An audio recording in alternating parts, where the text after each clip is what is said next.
Hello, today is February 14 and we are back with the technical analysis of HDFC bank.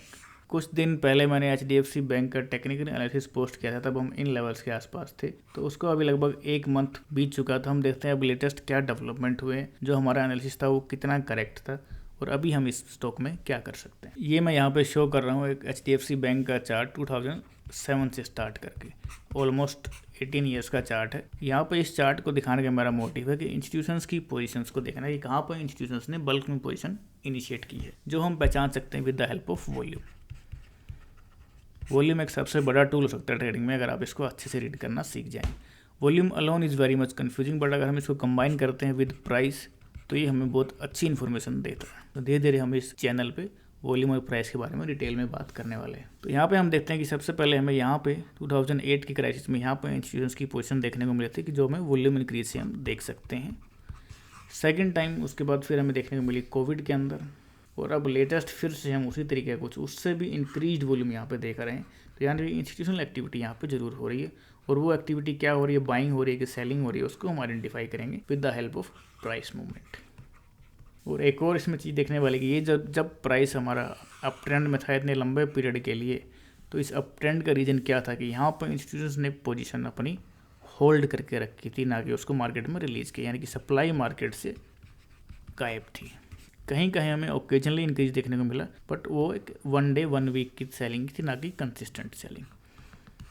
तो यहाँ पे हम देखते हैं कि इंस्टीट्यूशन ने यहाँ पे अपनी काफ़ी पोजीशन को होल्ड करके रखा, और यहाँ पे कुछ इंस्टीट्यूशंस ने, कुछ बड़े प्लेयर्स ने पोजीशन सेल की और दूसरे बड़े प्लेयर्स ने यहाँ पे पोजीशन एक्वायर की। तो ये एक रोटेशनल एक्यूमुलेशन टाइप स्ट्रक्चर यहाँ में देखने को मिलता है, रोटेशनल एक्यूमुलेशन। तो हम देखते हैं इस लेटेस्ट रेंज को हम थोड़ा बारीकी से रीड करने की कोशिश करते हैं। तो जो लोग चैनल से नए जुड़े हैं, फर्स्ट टाइम वीडियो देख रहे हैं, उनको मैं बता दूँ कि हम वाइकॉफ मेथोडोलॉजी को यूटिलाइज करते हैं ट्रेडिंग रेंज को रीड करने के लिए। तो जिनको उसका बेसिक्स नहीं पता है वो प्लेलिस्ट से बेसिक 1-2 वीडियोस देख सकता है। तो इसमें अगर हम फेजेस को डिफाइन करने की बात करें या हम टेस्टिंग की बात करें, कि हमने बोला कि वाइकॉफ ट्रेडिंग रेंज में 3 बार टेस्टिंग देखने को हमें मिलती है। तो हमारे पास ये है फर्स्ट टाइम टेस्टिंग, ये हमारे पास है टेस्टिंग इन फेज बी, यानी कि टेस्ट नंबर 2, और अभी हम जो यहाँ पे ऑब्जर्व करने वाले हैं, इसको मैं उम्मीद करता हूँ कि ये हम ऑब्जर्व करने वाले हैं टेस्ट नंबर 3। तो यहाँ पे हम अभी फेज, हो सकता है हम पॉसिबली यहाँ पे फेज सी में, जो मैं गेस करता हूँ। तो हमारे पास ये है phases, phase A, this is we are going in phase C, and in between everything is phase B. तो लास्ट एनालिसिस मैंने यहाँ पे कुछ पोस्ट किया, तब हम 1500 1480 के लेवल्स के आसपास थे, और वहाँ पे मैंने बात की थी कि मैं जिस तरीके की इंक्रीज वॉल्यूम देखने को मिली है और उसका रिजल्ट यहाँ पे देखने को मिला है डाउन रिजल्ट, तो ये एक वीकनेस को, अभी शॉर्ट टर्म वीकनेस को सजेस्ट करता है। और हो सकता है कि हम धीरे धीरे ड्रैग कर करके इस सपोर्ट लेवल्स के आसपास चले जाएं, और अल्टीमेट जो हमारा लेवल रहने वाला है, कि अल्टीमेट स्टॉप लॉस जो रहने वाला है जो इन्वेस्टर, वो मैं रहने वाला 1270। अगर आप किसी भी लेवल में इनिशियली यहाँ से कहीं भी इन्वेस्टेड हैं, तो आपका जो है एक फाइनल स्टॉप लॉस जो 1270 लेवल्स के अराउंड में रहना चाहिए। तो इस पर मैंने बात किया था कि हम स्लाइटली धीरे धीरे ड्रैग करके सपोर्ट लेवल के आसपास आ सकते हैं, और इस एरिया में हमें 1410 से लेकर के 1300 के लेवल्स पे यहाँ पे हमें इंस्टीट्यूशंस के बाइंग फिर से देखनी चाहिए if it is a accumulation. तो हम देखते हैं कि क्या हमें वो बाइंग देखने को मिली। तो इसको हम डेली चार्ट में एक बार देखेंगे यहाँ पे किस तरीके की एक्टिविटी हुई। उससे पहले हम इस रेंज में थोड़ी सी माइन्यूट डिटेल्स को देख लेते हैं कि कहाँ पे किस तरीके की हरकत हमें देखने को मिली थी, कहाँ से ये सेलिंग इनिशिएट हुई, कहाँ से इस स्टॉक में वीकनेस हमें देखने को मिली। तो जैसे जैसे हम इस ट्रेडिंग रेंज में बढ़ रहे थे, तो यहाँ तक हमें कहीं भी हमें डिस्ट्रीब्यूशन के साइन देखने को नहीं मिले। डिस्ट्रीब्यूशन यानी कि बड़े प्लेयर्स की सेलिंग यहाँ में देखने को कहीं भी नहीं मिली है। अगर हम बात करते हैं जैसे जैसे प्राइस करेक्ट हुआ, जो हमें चेंज ऑफ कैरेक्टर मिला फर्स्ट टाइम, उसके बाद जब ये ऑटोमेटिक रिएक्शन डेवलप होती है, ऑटोमेटिक रैली डेवलप होती है, तो इसके हाइस पे कहीं हमें ड्रास्टिक सेलिंग देखने को नहीं मिली थी। सेकंड टाइम हमें फर्स्ट टाइम यहाँ पे सेलिंग देखने को मिली, बट वो 1 और 2 candles only, not consistent selling. और जो सपोर्ट लेवल्स के नीचे थोड़ा सा इसने कमिट किया, जो सजेस्ट करता है एक साइन ऑफ वीकनेस। बट अगर हम डीप इसको ऑब्जर्व करते हैं ध्यान से, तो हमें हर टाइम एक वी शेप रिकवरी यहाँ पे देखने को मिली, कि 2 कैंडल से नीचे और फिर से एकदम फटाक से रिकवरी, और रेंज के मिड में प्राइस पहुँच जाता है। सेकंड टाइम फिर से जब प्राइस नीचे ट्रैवल करता है, तो फिर से 2 कैंडल्स में रिकवरी और प्राइस ले जाता है in the trading range. Third time फिर से प्राइस नीचे आता है, फिर से recovery and price in the trading range. Second observable thing यहाँ पे जो है, जैसे फर्स्ट टाइम ये फॉल हुआ था, और ये जो फर्स्ट टाइम हमारा फॉल हुआ है, यहाँ पे हमें कुछ इंक्रीज वॉल्यूम देखने को मिले।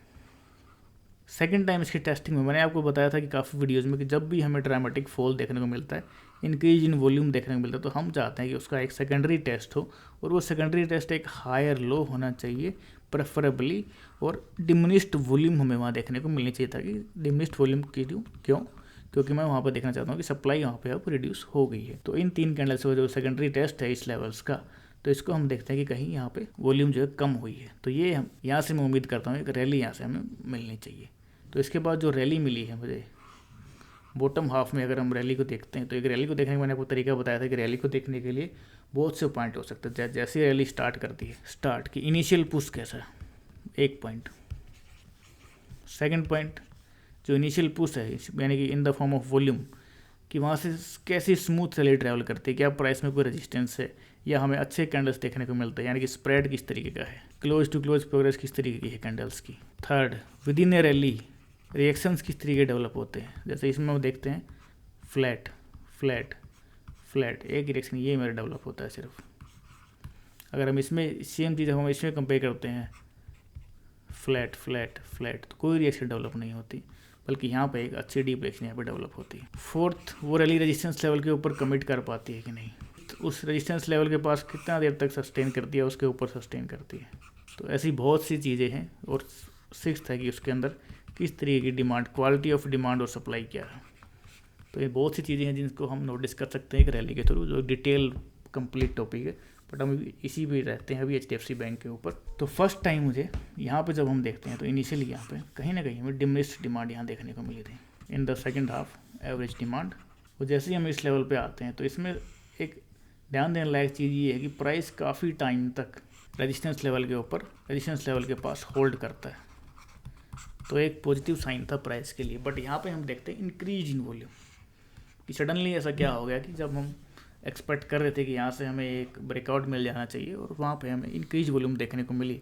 इंस्टीट्यूशंस को इंटरेस्ट इस लेवल पे नहीं आ रहा है, और इस लेवल पे क्यों आ रहा है, इफ़ दे आर बायर। तो ये जो लेटेस्ट ट्रेडिंग रेंज है इसको हम सेपरेटली रीड करते हैं। ये जो हमारा मूव था इसके अंदर मेरे को फर्स्ट टाइम ये एक चेंज ऑफ कैरेक्टर मूव देखने को मिलता है।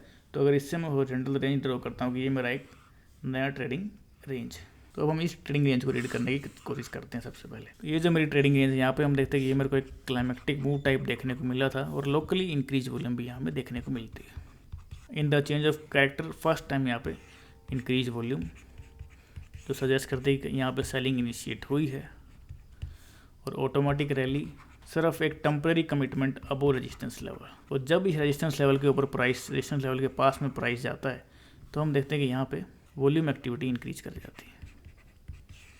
इंक्रीज्ड वॉल्यूम और प्राइस ब्रेकआउट नहीं दे पाता, ये सजेस्ट करता है कि ये एक सेलिंग है, दिस इज सेलिंग। फिर जब हम इस लेवल्स के ऊपर आते हैं तो यहाँ पे हम देखते हैं कि सेलिंग यहाँ पर डिमिनिश होते हुए चली जाती है, जो एक्सपेक्ट करते हैं यहाँ से हम एक रैली। तो यहाँ से फिर से हमें एक रैली का अटेम्प्ट मिलता है, और उसके बाद हमें जो फेलियर मिलता है वो उससे भी इंक्रीज सप्लाई के ऊपर मिलता है, यानी कि इसके कंपेयर में, यहाँ के कंपेयर में यहाँ हमें और इंक्रीज सप्लाई देखने को मिलती है, और हम यहाँ से ट्रैवल करते हैं, but still we are not able to close below support levels. तो फिर से ये एक रैली को सजेस्ट करती है। बट यहाँ से मुझे एक डाउट आता है कि क्यों इतनी सप्लाई बार बार मार्केट में रिप्रेजेंट कर जा रही है। तो यहाँ से मैं अपनी बायस को चेंज कर सकता हूँ कि हो सकता है कि ये एक डिस्ट्रीब्यूशन हो, और अभी हम फेज सी में यहाँ से जा सकते हैं। तो उसके बाद की जो रैली है उसके पीछे का अगर वॉल्यूम सिग्नेचर देखते हैं तो ये सबसे हिस्ट्री में सबसे हाईएस्ट वॉल्यूम सिग्नेचर है, और ये रैली जो है वो ये रेजिस्टेंस लेवल के पास तक पहुंच भी नहीं पाती, यानी कि इस रैली के अंदर भी यहाँ पे सेलिंग प्रेजेंट है। और उसके बाद जो रिएक्शन डेवलप होती है यहाँ पे हमें फर्स्ट टाइम हमें यहाँ पे increase effort and increase result, यानी कि synchronicity between effort and result यहाँ फर्स्ट टाइम हमें देखने को मिली थी। और इसने कमिट किया इस ट्रेडिंग रेंज के नीचे काफ़ी टाइम तक, 4-5 कैंडल नीचे सस्टेन किए। और ये जो रिकवरी है, रिकवरी भी काफ़ी मुझे स्लो यहाँ पे देखने को मिली ऑन डिमिनिश्ड वॉल्यूम सिग्नेचर, यानी कि डिमिनिश्ड डिमांड। ये मेरे पास फर्स्ट टाइम यहाँ पे साइन ऑफ वीकनेस आता है। अब मैं यहाँ पे उम्मीद कर रहा हूँ कि मेरा यहाँ पे फेज सी होना चाहिए डिस्ट्रीब्यूशन का, this is distribution trading range. यहाँ से मुझे डाउट पैदा हुआ था कि डिस्ट्रीब्यूशन हो सकता है, क्योंकि बार बार सप्लाई में रिप्रेजेंट की जा रही है। तो अब हम एक फेज सी में जा सकते हैं, और phase C could be a lower high और ए हायर हाई। बट ये इंक्रीज सप्लाई यहाँ पर सजेस्ट करती है कि फेज सी मेरा एक लोअर हाई होना चाहिए, यानी कि जो मेरा हुआ एक लास्ट पॉइंट ऑफ सप्लाई। तो यहाँ मुझे एक लास्ट पॉइंट ऑफ सप्लाई मिलता है, और ये मेरे लिए एक शॉर्ट ट्रेड बनती है। और ये सबसे फिर से मेरे पास एक down the move, down the trading range, फिर से एक चेंज ऑफ कैरेक्टर यहाँ पे देखने को मिला। तो ये इंक्रीज वॉल्यूम सजेस्ट करते हैं कि इंस्टीट्यूशंस यहाँ पे प्रेजेंट है, इंस्टीट्यूशंस ही यहाँ पे सेलर हैं। तो ये हमारे पास एक छोटी सी डिस्ट्रीब्यूशन ट्रेडिंग रेंज थी, तो जिसका हम इफेक्ट देख सकते हैं कि लगभग मैं उम्मीद करता हूँ कि जो बड़ी वाली ट्रेडिंग रेंज है हमारी, उस ट्रेडिंग रेंज के बॉटम तक एटलीस्ट इसको जाना चाहिए। जो मैंने यहाँ पे गैस भी किया था कि हम धीरे धीरे ड्रैग कर करके अराउंड 1300 1330 इस रेंज के अंदर जा सकते हैं। अभी हम देख ले रहे हैं कि डेली में यहाँ पे क्या एक्शन उसके बाद हुआ। तो हम 15-13-5 लेवल के आसपास थे और यहाँ से हम देखते हैं कि 1360 1365 के लेवल्स तक हम यहाँ पे पहुँचे। अब इसके बाद जो नेक्स्ट जो लेटेस्ट प्राइस एक्शन है उसमें हम देखते हैं कि यहाँ पे प्राइस कहीं ना कहीं स्ट्रगल करता है नीचे मूव करने के लिए। इंक्रीज सप्लाई होने के बावजूद भी इस सपोर्ट लेवल के नीचे अभी तक प्राइस कमिट नहीं कर पाए और ये बाइंग है, सफिशिएंट वॉल्यूम है इसके पीछे, और जो कैंडल का साइज है और जो कैंडल की क्लोजिंग वो रिप्रेजेंट करती है यहाँ पे इंस्टीट्यूशनल बाइंग यानी कि strong hands buying. But still इसको कंफर्म करने के लिए हम यहाँ पर देखना चाहते हैं कि सेकेंडरी टेस्ट, और सेकेंडरी टेस्ट मैंने आपको काफ़ी बार बताया कि जब भी इंक्रीज वॉल्यूम हमें देखने को मिलती है सडनली, तो हम उसका एक सेकेंडरी टेस्ट देखना चाहेंगे, preferably higher low on diminished volume. यहाँ पे हम देख रहे हैं कि वॉल्यूम तो काफ़ी डिमिनिश्ड हो गया है, सेकेंडरी टेस्ट कहीं ना कहीं लगभग इक्वल लो और एक स्लाइटली लोअर लो है। बट लेटेस्ट प्राइस एक्शन यहाँ पे सजेस्ट करता है कि यहाँ से मुझे एक रैली मिलनी चाहिए, और जो वॉल्यूम है इतनी इंक्रीज वॉल्यूम को एब्जॉर्व होने में थोड़ा टाइम लग सकता है, तो हम यहाँ पे थोड़ा सा लंबा टेस्टिंग यहाँ पे देख सकते हैं, और हो सकता है कि प्राइस 1365 1340 के लेवल तक जाए। तो अगर यहाँ पे कोई बायर होता है इस लेवल्स के ऊपर, तो अल्टीमेट स्टॉप लॉस हमारा जो यहाँ पे होना चाहिए कि जिसके नीचे हम इस पोजीशन को एकदम छोड़ सकते हैं, तो वो हमारा स्टॉप लॉस लेवल होना चाहिए अराउंड दीज लेवल्स, अराउंड 1270। तो मैं उम्मीद करता हूँ कि इन लेवल्स में इंस्टीट्यूशनल बाइंग मुझे देखने को मिलनी चाहिए, और यहाँ का जो रिवर्सल होगा हो सकता है कि वो इस ट्रेडिंग रेंज यहाँ पे ये कंप्लीट हो जाए और यहाँ से हमें एक नया अप ट्रेंड देखने को मिले। तो उम्मीद है यहाँ से अगर नया अप ट्रेंड देखने को मिलता है तो प्राइस काफ़ी हायर लेवल्स तक यहाँ पे कमिट कर सकता है, क्योंकि हमारे पास ये लगभग 3-3.5 साल की ट्रेडिंग रेंज होगी, जिसके प्राइस टारगेट काफ़ी हायर हमें यहाँ पे देखने को मिल सकते हैं। और फिर से HDFC बैंक अपना कुछ इस तरीके का ट्रेंड दोहरा सकता है जो हमारा इस कंसोलिडेशन रेंज के बाद हमें देखने को मिला था।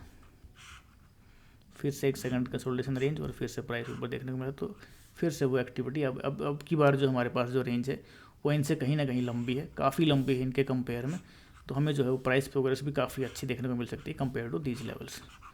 तो इनके मुकाबले हम इससे भी बड़ी प्राइस प्रोग्रेस यहाँ पे देख सकते हैं, तो हो सकता है कि हम लगभग यहाँ से 2x 2.5x की मूव यहाँ पे देखने को मिल जाए ऑन इन लॉन्ग रन। तो ये मेरा अपना एनालिसिस था, कोई बाय सेल की रिकमेंडेशन इसमें नहीं है। आज के लिए इतना ही, धन्यवाद। मिलते हैं नेक्स्ट वीडियो में किसी नए एनालिसिस या नए कॉन्सेप्ट के साथ में।